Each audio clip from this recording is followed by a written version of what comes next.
Muy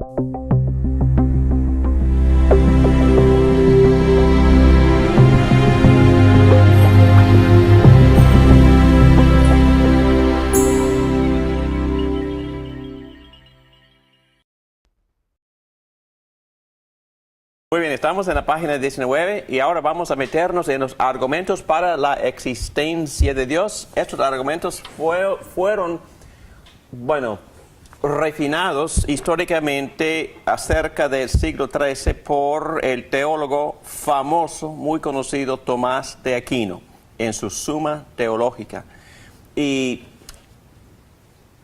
yo he leído un poco de esos libros, él escribió muchísimo, pero en verdad él escribió muy poco sobre este tema, como 2 o 3 páginas nada más, en volúmenes de tomos que él como teólogo escribió. Pero lo que él hizo fue tomarlo de Platón y Aristóteles, refinándolo, tratando de hacer una unión entre la filosofía griega y la teología cristiana. Y como ya dije, el resultado fue un híbrido no completamente griego ni completamente bíblico. Y tenemos que tratar de refinar nuestra teología, pero como empezamos diciendo, a veces estas estructuras filosóficas nos sirven para poder categorizar algunos aspectos o categorías del conocimiento de Dios. Pero vamos a ver. No estamos hablando de esto ahora, estamos hablando de apologética, o es decir, la defensa de la fe. Y llegó un padre de la iglesia, un teólogo, Anselmo, que vivió más o menos 1100 años después de Cristo. Y su argumento se llama ontológico. Es decir, basado en el ontos o en el ser. Dios es aquel del cual nada más grande se puede concebir. Ya ve su argumento, ¿verdad?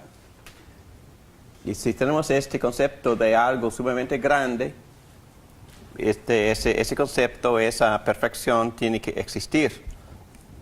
Número 2, además del cual nada más grande se puede concebir, debe existir tanto en realidad como en pensamiento, ya que la realidad es una cosa, es necesariamente más perfecta que la mera idea de ello.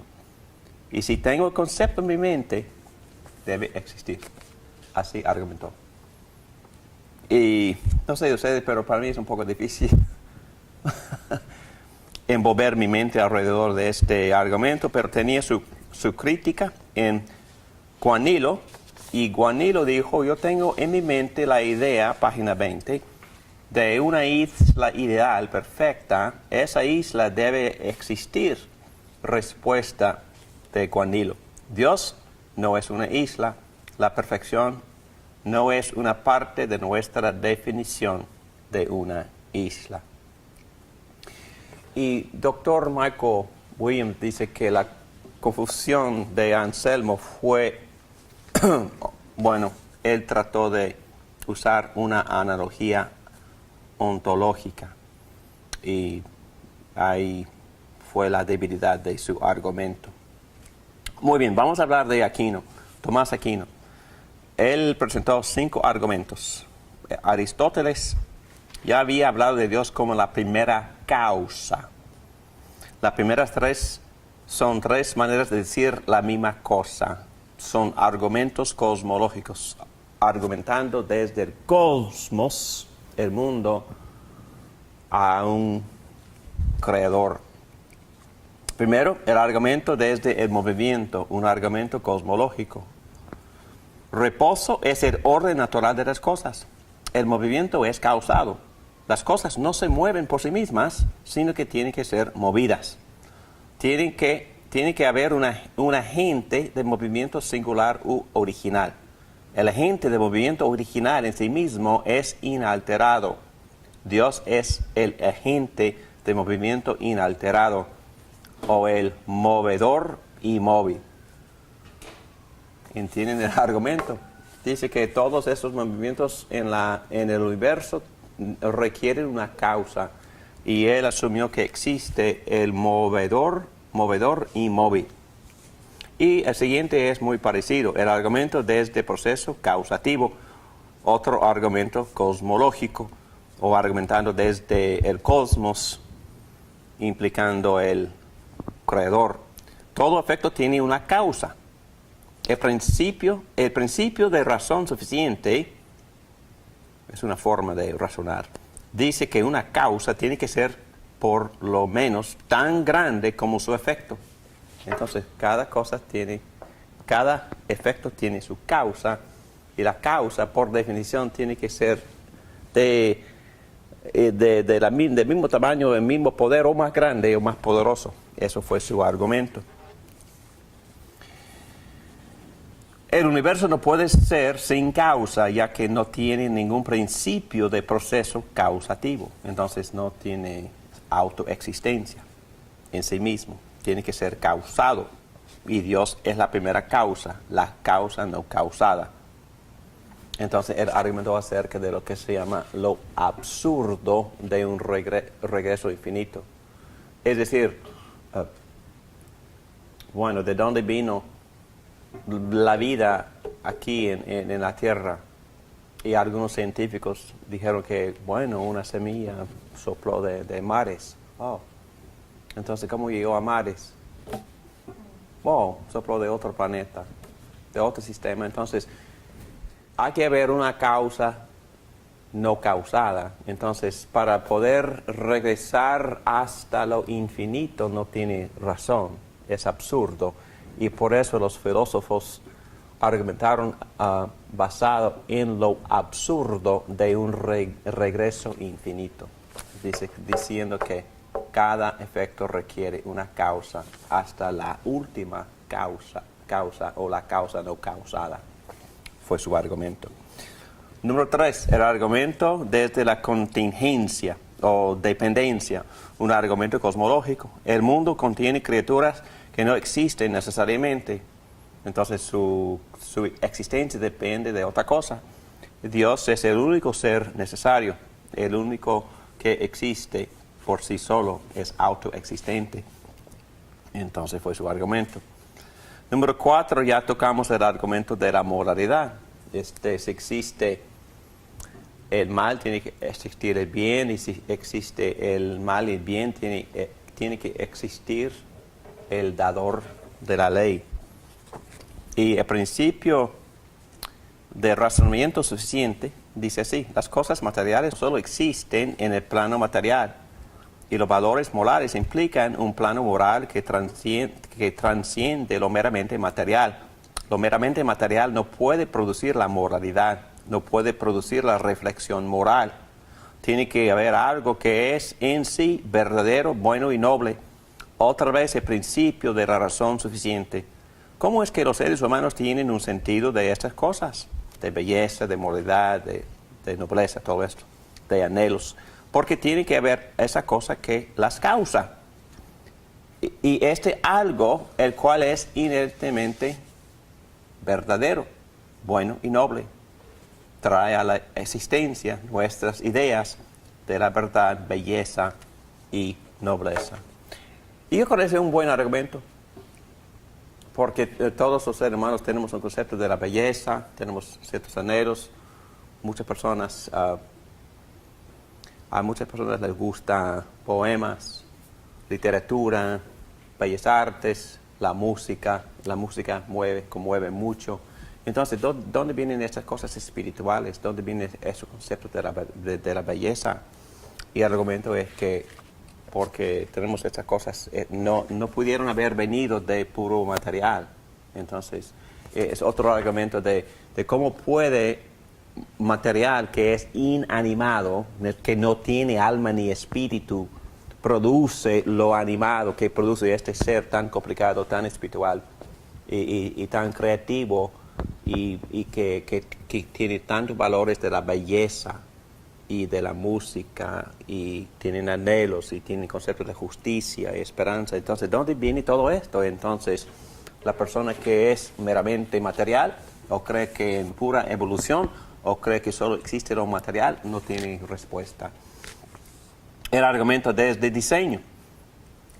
Y es un buen argumento también. El argumento teleológico de la palabra en griego teleos, que significa fin o meta o propósito, diseño. El filósofo Voltaire, el argumento del relojero. Y Aquino también, las cosas sirven a fines más allá de sus propias ideas. El hecho de que la creación tiene un propósito implica que alguien le dio el propósito. Dios, Él es el diseñador del universo. Bueno, voy a leer todo esto porque es buenísimo.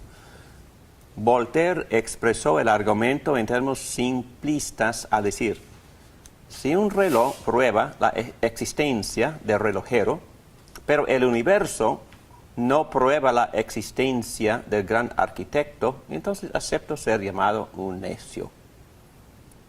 Aquino lo dijo de una manera diferente. Dijo que las cosas de nuestra experiencia parecen servir a algún fin. Un fin más allá de un invento o control. Lo que vemos es que hay evidencia de propósito alrededor nuestro en todas partes. El mundo en el cual vivimos no es el azar, es ordenado. Y las cosas tienen una función. Pero todo este orden, estas funciones, este propósito implica un plan. Alguien que da propósito. Alguien o algo que tiene la capacidad de ejecutar sus propósitos. Y así, uno, las cosas sirven para fines más allá de su propio invento. Y dos, el hecho de que la creación tiene un propósito implica que hay alguien que lo propone. Y tres, Dios es el diseñador del universo. En su artículo, Argumentos para la existencia de Dios, en el Diccionario Evangélico de la Teología, dice A.J. Huber, nadie puede negar que el universo parece tener un diseño. Los ejemplos de orden con propósito están en todas partes. En cualquier parte se pueden encontrar características de existencia que demuestran que el universo es básicamente amigable a la vida, la mente, la personalidad y los valores. La vida en sí es una función cósmica, es decir, un arreglo muy complejo de cosas tanto terrestres como extraterrestres. Deben obtenerse antes de que la vida pueda subsistir. La Tierra tiene que ser de tamaño exacto. Su rotación tiene que ser correcta. Su distancia del Sol tiene que ser dentro de ciertos límites. Su inclinación tiene que ser correcto para causar las estaciones. El cociente entre tierra y agua tiene que ser un equilibrio delicado. Nuestras estructuras biológicas son muy frágiles. Si hay demasiado calor o frío, morimos. Necesitamos luz, pero no demasiada luz ultravioleta. Necesitamos calor, pero no demasiado infrarrojo. Vivimos justo bajo de una pantalla de aire que nos protege de millones de misiles todos los días. Vivimos a solo 10 millas sobre una pantalla de roca que nos protege de terrible calor bajo nuestros pies. ¿Quién creó todas estas pantallas y protecciones que hacen posible nuestra existencia terrenal? De nuevo, se nos presenta una decisión. O el universo fue diseñado o desarrolló todas estas características al azar. El cosmos es o un plan o un accidente. Una apelación al azar no es una explicación, sino una apelación al gnosticismo. La evolución no niega el diseño, la evolución no explica nada. La evolución tiene que ser explicada. ¿Y saben por qué, verdad? La evolución implica un gran diseño y propósito. y sí, es la verdad, está llegando a un fin fantástico. Y está siempre mejor. Entonces tiene propósito, y tiene diseño, y tiene inteligencia. Pero el científico que solo cree en lo material no puede demostrar ni pensar en esas categorías. Muy bien, entonces, ¿qué les parece el argumento de diseño?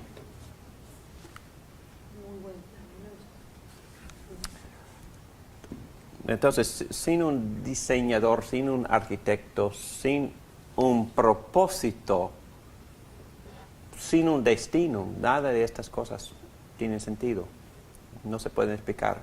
Las emociones, los anhelos, la música, poesía, la meditación en sí, la habilidad de conversar y reflexionar, de juzgar mutuamente y de anticipar, esas cosas son muy complicadas y son muy espirituales.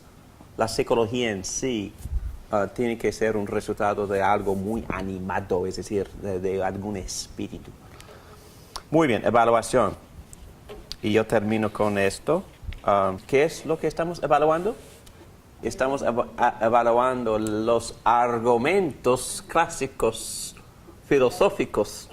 Estamos evaluando la utilidad de todo lo que estamos diciendo por 2 horas. Y vamos a decir que fue pura vanidad o vamos a decir que es lo máximo y fantástico, o vamos a llegar en el medio con una conclusión un poco moderada, diciendo que son útiles, pero tienen problemas. Pero vamos a llegar ahí. Son útiles, pero no son perfectos, no son pruebas, son huellas y pistas. Y son muy buenas evidencias. ¿Evidencias de qué? De Dios. De Dios. De que Dios existe y de que... De la existencia de Dios, por eso le dije. Sí, y de que Dios habla. Entonces... Pero sin la Biblia, o sea... Sin la Biblia, no hemos tocado a la Biblia. Hemos ido a la Biblia para describir o para definir algunos problemas con este tipo de pensamiento. Nada más. Entonces fuimos a la Biblia para algo sumamente negativo. La Biblia dice que hay problemas en ese tipo de pensar. ¿Y por qué hay problemas? Por favor, díganme. En este tipo de razonamiento, ¿por qué hay problemas? ¿Y por qué hay obstáculos? Por el pecado. Por el pecado. ¿Y cuál es el efecto del pecado en el ser humano? La muerte. La muerte, pero también, ¿qué parte de mí muere? Ok, el pecado, vamos a ver al curso sobre el pecado. Bíblicamente hablando, el concepto de pecado es este. La frase es depravación total. La frase no quiere decir que soy tan malo como pudiera ser. Yo puedo ser sumamente más malo, ¿ok? Soy suficientemente malo, pero puede ser mucho más. Ok, pero no dice eso. La doctrina del ser humano dice que yo heredé el problema. Yo heredé 2 cosas de mi padre, Adán. ¿Qué heredé? ¿Heredé su culpa? Yo tengo la mía también, pero heredé la suya. Y también heredé su contaminación. Yo heredé su naturaleza pecaminosa. Y su naturaleza me ha afectado en todos los aspectos de mi ser, de mi personalidad. Me ha afectado en mi conciencia. No funciona como debe ser. Me ha afectado en mi sexualidad. No entiendo el concepto tan puro como Dios lo había creado. Me ha afectado en mis emociones. Son muy complicadas y tengo preocupaciones que a veces me hacen desvelar. Okay. Entonces, también, pero me ha afectado, dice Pablo, y hemos tocado varios textos en Romanos 1 y también en Efesios capítulo 2 y 4, que dicen que el pecado ha afectado las facultades mentales mías. Y no pienso tan claramente como Adán en el principio. Y es porque no comprendo a Dios. Es que porque no conozco muy bien a Dios. Es porque no comprendo todo lo que veo en el mundo y tampoco no me comprendo a mí mismo muy bien. Entonces tengo complicaciones y patologías psicológicas. Todo esto es por el pecado. Ok, hay remedio, gracias a Dios, y hay soluciones, y hay esperanza en Cristo para remediar todo esto, pero mi punto principal en todas estas secciones esta noche es que no pienso claramente. Y por eso, obviamente, ¿no es obvio? Estaba tratando de explicar ese concepto filosófico, no soy filósofo. ¿Y sabes qué fue mi oración antes de enseñar esa clase? Gracias, Dios. Gracias que no me has dado espíritu de temor, sino de poder, de amor y de dominio propio. Y una traducción de esa frase es la habilidad de razonar y pensar con claridad. Yo sé que mi mente no funciona muy bien. Dios, ayúdame, dame claridad. Entonces no veo, no comprendo, no conozco a mi Dios muy claramente. ¿Por qué? Porque el pecado ha afectado mis facultades mentales. Por eso tengo que estudiar por horas y se me olvidan muchas cosas. Por el pecado. Ok. Y Pablo nos dice que otra cosa que pasa es que en mi razonamiento defectuoso, yo tengo la tendencia de no celebrar, de no glorificar a este Dios que yo veo en su creación, porque yo sé que este Dios me tiene obligaciones, y Pablo dice que por mi pecado y por mis facultades y por mi razonamiento que también fue afectado, lo que yo hago con estos conocimientos muy claramente revelados en la creación es que ¿qué hago? Yo los reprimo. Es que no quiero tener que ver con este Dios. Quiero ponerlo bajo mis pies. ¿Por qué? Porque soy rebelde. Por eso no quiero obedecerlo. No quiero obedecer a nadie. Ustedes piensan igual. No soy yo. No, es que el pecado nos ha afectado. Entonces, cuando una persona dice, mi Dios es puro amor, está justificando su pecado. Cuando una persona quiere argumentar que Dios no existe, por supuesto que sí. Si yo viviera así, yo también negaría a Dios. También. Es que para no tener que ver con este Dios, niegan la existencia de este Dios santo. Que mi conciencia me dicta, me dice, me enseña, me revela con toda claridad que este Dios santo sí existe. Mi propia conciencia me lo dice. Pero no quiero creer eso, porque tendría que arrepentirme de mis pecados. Tendré que vivir una vida moral. Entonces reprimo ese conocimiento. No lo quiero. Preferiría imaginar otro Dios. Dice Pablo, preferiría no glorificar a este Dios, sino ir a una parte de su creación y poner todo mi enfoque, energía y devoción en el sol, en el deporte, en mis relaciones, en la familia, en el sexo, en el dinero, en lo que sea. Porque todas estas son partes de la creación. Y en vez de glorificar a Dios y darle las gracias, bueno, no, voy a hacer parte de lo que Él ha creado, una parte finita. Voy a hacer esto, mi Dios. Pablo dice que todo el mundo lo hace. El cristiano también lo hace. Pero el cristiano sabe mejor. El cristiano sabe arrepentirse. Sabe volver a Dios verdadero y santo para obedecerlo y agradarlo. Entonces, evaluación. No son tanto pruebas como explicaciones racionales de creencia.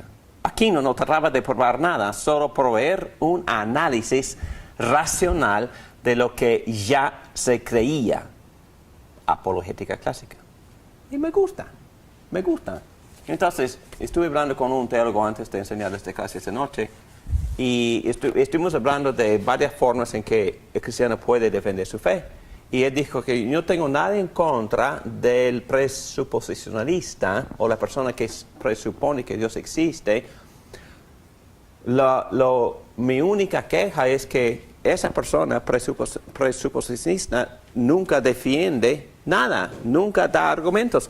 No estamos diciendo que no seamos presuposicionalistas, sí soy, yo asumo que Dios existe, pero estos argumentos me sirven en mis conversaciones y también en mi propia conciencia me sirven como evidencias para ayudarme a pensar racionalmente. Aquino y Anselmo creían en Jesucristo por la revelación de Dios, pero estaban defendiendo esa creencia por los argumentos clásicos. Otras personas trataron los argumentos de Aquino como pruebas porque él había definido la fe como asentimiento intelectual. Es otra conversación.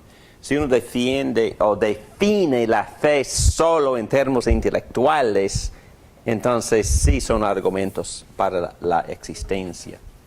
Pero la fe es mucho más de asentimiento intelectual, ¿verdad? ¿Qué más se necesita? Sí, la fe toca mi mente. Sí, hay ciertas cosas que tengo que creer intelectualmente para ser cristiano. Pero no afecta nada más. ¿Afecta mis emociones? ¿Afecta mis pasiones? ¿Afecta mi albedrío? Sí. La fe verdadera afecta todo mi ser. Mente, corazón. El corazón es el centro. Emociones. Voluntad. Tengo que creer que Cristo vino del cielo y es divino y hombre. Murió por mí en la cruz, intelectualmente hablando. Pero también tengo que amarlo. Porque me amó. Se sacrificó por mí. Y eso debe de estimular un amor. Y la fe se expresa con amor. Pero también tengo que obedecerlo. Y eso toca mi albedrío. Tengo que tomar una decisión. Me entrego a mi rey para obedecerlo. Entonces afecta todo. Muy bien. Ve, como pruebas, las 5 maneras de Aquino fracasan terriblemente. Porque cada una presume lo que intenta probar. Quizás prueban que nosotros necesitamos creer en Dios. Quizás son respuestas a la utilidad de estos argumentos de algunos teólogos. Quizás no prueban la existencia de Dios, pero prueban que yo necesito creer que existe Dios. Y 2, ¿por qué presumir una causa, un agente de movimiento singular? Quizás existen varios y no solo uno. Estamos atacando los argumentos. ¿Y por qué no una progresión infinita de causas? No puede probar que el concepto de serie es finito. Recuerden que lo absurdo de una serie infinita se tiene que asumir. Son cosas que los argumentos no prueban, no logran demostrar existencia continua. Bueno, y número 5, ninguna lleva necesariamente a Dios de la revelación bíblica. Creo que este es este punto más sobresaliente. La deidad de Aristóteles es fría e impersonal. No se puede imaginar una oración que diga, oh, gran movedor, no movido, oh, primera causa, oh, primer ser. Entonces, ¿ustedes cantan esto en la iglesia? ¿Son alabanzas que cantan? Entonces, él está diciendo que no es el Dios de la Biblia que se revela, sino un concepto muy abstracto. Los métodos no son neutrales, exento de valores. Los griegos no buscaban a un Dios personal, eran secularistas. Entonces, ese gran pensamiento que quizás prueban algo, quizás prueban que en deísmo o teísmo, pero no muestran que existe el Dios de la Biblia. Es en sí lo que están diciendo estos argumentos en contra. Y rápidamente calcular el costo de este tipo de pensar. La trayectoria deísta de la teoría natural. Entonces, él mismo, John Locke, argumenta de que se puede llegar a un Dios impersonal o a un Dios del deísmo y no al Dios personal de la Biblia. Y deísmo permite que la persona adora a Dios así como su mente lo percibe. Pero ¿qué dice Jesucristo? o Dios en la palabra de Jesucristo en Juan 4, adóreme así como yo me he revelado. Y ya cité ese texto donde Cristo dice que cuando ha llegado el día y ha llegado cuando los verdaderos adoradores adorarán al Padre en espíritu y en verdad. Y así debemos de adorarlo.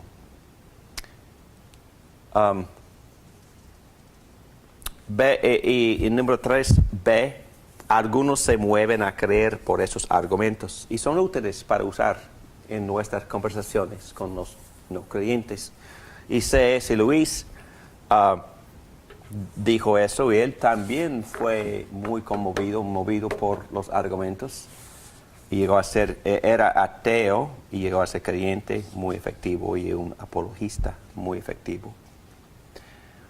Y también aquí el problema de interpretar la moralidad en términos de DNA, ya tocamos ese tema. Y D, podemos obtener el conocimiento razonable y creíble por medio de la religión natural. Sí. Y Calvino dijo, este conocimiento es limitado. Hay que ponerse los anteojos. ¿Cuáles son los anteojos? La Biblia. Hay que mirar esos argumentos a través de los argumentos bíblicos o a través de la revelación de Dios en la Biblia. Romanos 1 me dice, según Calvino, que alguien está en el cuarto, pero no se puede ver la forma de su cara. Entonces, para ver la forma de su cara hay que ir a la revelación específica y particular, la Biblia. Los filósofos nos dan algunas ideas de Dios, muchas ideas, y hay mucho desacuerdo según esas ideas, y cambian mucho las ideas, y las ideas son muy moldeables, y probablemente algunas son correctas. Entonces son útiles, pero no son perfectos los argumentos de la religión natural, pero son útiles en nuestras conversaciones, especialmente en evangelismo o en pre-evangelismo. Pero para ir a algo más confiable, ¿cómo voy a juzgar entre las muchas ideas que yo aprendo por la religión natural? Y la respuesta es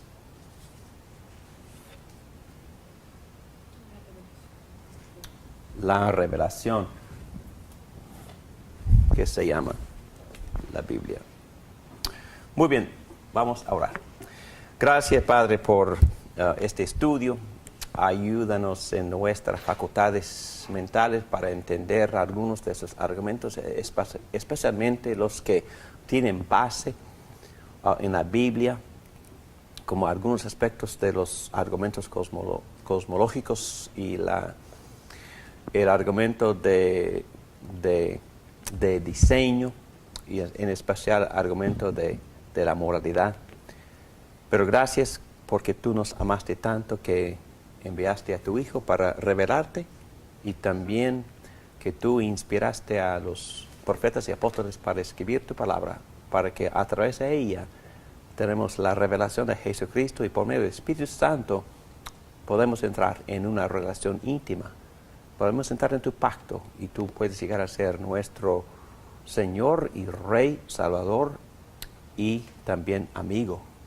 Gracias por todos esos beneficios de conocerte. Ayúdanos a crecer en nuestro conocimiento y también a glorificarte a ti como el Creador, y dándole gracias por todo. En el nombre de Cristo Jesús. Amén.